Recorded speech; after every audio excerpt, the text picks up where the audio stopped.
Hey guys, আজ আমরা এই ভিডিওর মাধ্যমে শিখতে চলেছি রোলিং ক্রেডিটস কিভাবে করতে হয় প্রিমিয়াম প্রো সফটওয়্যারের মাধ্যমে। তো রোলিং ক্রেডিটস শেখার আগে জানতে হবে রোলিং ক্রেডিটস সম্পর্কে। রোলিং ক্রেডিটস বলতে কোন জিনিসটাকে বোঝাচ্ছে। তো আমরা সকলে ফিল্ম দেখেছি, কেউ Bengali film, Hindi film, Telugu film, Hollywood film, সকলেই কিন্তু আমরা ফিল্ম দেখেছি।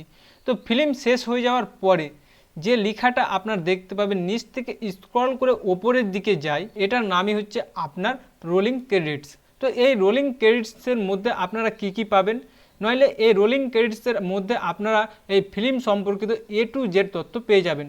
কারণ এই ফিল্মে কে কে অভিনয় করেছে, এই ফিল্মটি কে এডিটিং করেছে, এই ফিল্মে আপনার কে গ্রাফিক্স দিয়েছে, এই ফিল্মে কে পরিচালক রয়েছে, A to Z তথ্য কিন্তু এই রোলিং ক্রেডিটসের মাধ্যমে আপনারা পেয়ে যাবেন।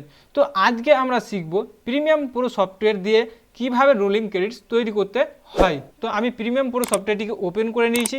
ওপেন করে নেওয়ার পরে আমাদের যে প্রথম কাজ হচ্ছে সেটা কি দেখুন। তো প্রথমে আমাদের কাজ হচ্ছে এখানে একটা ব্ল্যাক ভিডিও তৈরি করে নিতে হবে। তো সেই ব্ল্যাক ভিডিওটা আমরা কিভাবে তৈরি করব, আপনারা চলে আসবেন প্রজেক্টে আসার পরে আপনারা চলে আসবেন এখানে নিউ আইটেম বলে যে অপশনটি দেখতে পাচ্ছেন, এখানে ক্লিক করবেন। এখানে ক্লিক করার পরে আপনারা এখানে ব্ল্যাক ভিডিও বলে একটা অপশন দেখতে পাবেন, এই ব্ল্যাক ভিডিওতে আপনারা ক্লিক করবেন। ক্লিক করে নেওয়ার পর আপনার সামনে এইরকমভাবে একটা কিন্তু পেজ ওপেন হয়ে আসবে। তো এখানে আপনাদের কোনো কিছু কাটাছিড়া করতে হবে না, আপনারা এখানে ওকে করে দেবেন। ওকে করে দেওয়ার সাথে সাথে দেখুন এখানে একটা ব্ল্যাক ভিডিও বলে অপশন চলে এসেছে। তো এই ব্ল্যাক ভিডিওটাকে আমরা ড্র্যাগ অন ড্রপ করে আমাদের টাইম লাইনে ছেড়ে দেবো। দেখুন টাইম লাইনে কিন্তু আমি ছেড়ে দিলাম। টাইম লাইনে ছেড়ে দেওয়ার পরে এখানে কিন্তু কিছুই দেখতে পাওয়া যাচ্ছে, প্রোগ্রামে অনলি একটা ব্ল্যাক দেখতে পাওয়া যাচ্ছে, এখানে কিছুই দেখতে পাওয়া যাচ্ছে না। তো এরপরে আমাদের কাজ কী হচ্ছে, আমরা যে টেক্সটগুলোকে নিতে চাইছি সেই টেক্সটগুলোকে আমরা কোথায় পাবো, নইলে টেক্সটগুলিকে আমাদেরকে আগে থেকে কিন্তু লিখে রাখতে হবে। তো আপনাদেরকে এক্সাম্পল হিসাবে আমি দেখাচ্ছি, ক্রোম ব্রাউজার থেকে ক্রোম ব্রাউজার ওপেন করলাম। ক্রোম ব্রাউজার ওপেন করে নেওয়ার পরে আমি এখানে লিখে দিচ্ছি র্যান্ডম। আপনারাও কিন্তু এখানে প্র্যাকটিস করার জন্য করতে পারেন, র্যান্ডম নেম জেনারেট অপশানটা আপনারা ক্লিক করে নেন। তারপরে আপনার দ্বিতীয়তে যে ওয়েবসাইটটি রয়েছে এখানে ক্লিক করবেন। তারপরে এখানে আপনার সামনে আবার একটা পেজ ওপেন হয়ে চলে আসবে।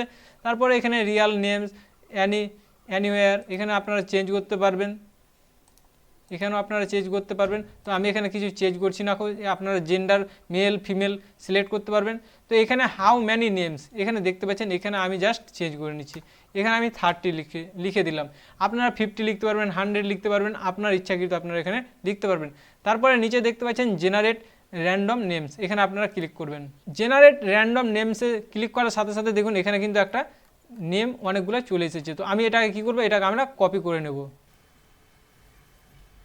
কন্ট্রোল-C করে আপনারা কপি করে নেবেন। কন্ট্রোল-C করে কপি করে নেওয়ার পরে আপনার নোটপ্যাডে আপনারা কিন্তু এখানে কন্ট্রোল-V করে পেস্ট করে দেবেন। দেখুন আমার নোটপ্যাডে কিন্তু এটা চলে এসেছে। তারপরে চলে আসার পরে আপনারা আবার প্রিমিয়াম প্রো সফটওয়্যারটিকে ওপেন করবেন। প্রিমিয়াম প্রো সফটওয়্যারটিকে ওপেন করে নেওয়ার পরে এখান থেকে আপনারা টেক্সট আপনারা সিলেক্ট করবেন। টেক্সট সিলেক্ট করে নেওয়ার পরে আপনার আবারও প্রোগ্রাম চলে যাবেন, যেখানে ব্ল্যাক স্ক্রিনে দেখতে পাওয়া যায় এখানে ক্লিক করবেন। এখানে ক্লিক করার পরে আপনাদের কী করতে হবে, এখানে আপনারা কিবোর্ডের মাধ্যমে Ctrl+V করে দেবেন। তারপরে দেখুন Ctrl+V করে আপনারা পেস্ট করে দিলাম। পেস্ট করার পরে কিন্তু এখানে সমস্ত কিছু চলে এসেছে। তারপরে আবার আপনারা সিলেকশন টুলটাকে এখানে থেকে সিলেক্ট করে নেবেন। তারপরে দেখুন এখান থেকে দেখুন যেটি আমরা কপি করলাম সেই লেখাটি কিন্তু এখানে চলে এসেছে। তো এবারকার আমাদের কাজ হচ্ছে এই লেখাটি তো এখানে চলে এসেছে, এই লেখাটিকে আসার পরে আমরা কিভাবে এবারকার রোলিং করব কিভাবে। তো রোলিং করার কিভাবে করতে হয় দেখুন, আপনারা যে টেক্সটটা লিখেছেন সেটাকে সিলেক্ট করবেন। সিলেক্ট করে নেওয়ার পরে এবারকার আপনাদেরকে কী করতে হবে দেখুন, এক্সেন্টাল গ্রাফিক্সে আপনারা ক্লিক করবেন। ক্লিক করে নেওয়ার পরে আপনারা দেখতে পাচ্ছেন এডিট অপশন চলে এসেছে। তারপরে এখানে আপনারা একবার ক্লিক করবেন। এখান থেকে কিন্তু আপনারা লেখাটিকে এডিট করতে পারবেন। কীরকম এডিট করতে পারবেন, এখান থেকে আপনারা লেখাটির ফন্ট চেঞ্জ করতে পারবেন। এখানে দেখুন আমি ফন্ট চেঞ্জ করে আপনাদেরকে দেখাচ্ছি। লেখাটির ফন্ট চেঞ্জ করতে পারবেন, আপনারা লেখাটির ন্যারো বোল্ড করে দিচ্ছি, এখান থেকে ন্যারো বোল্ড হয়ে গেল। আপনারা কালার চেঞ্জ করতে পারবেন এখান থেকে। আপনারা যদি যান এখান থেকে ফিল অপশানটি দেখতে পাচ্ছেন, এই ফিলে গিয়ে আপনারা কালার চেঞ্জ করতে পারবেন। দেখুন কালার চেঞ্জ হয়ে গেল।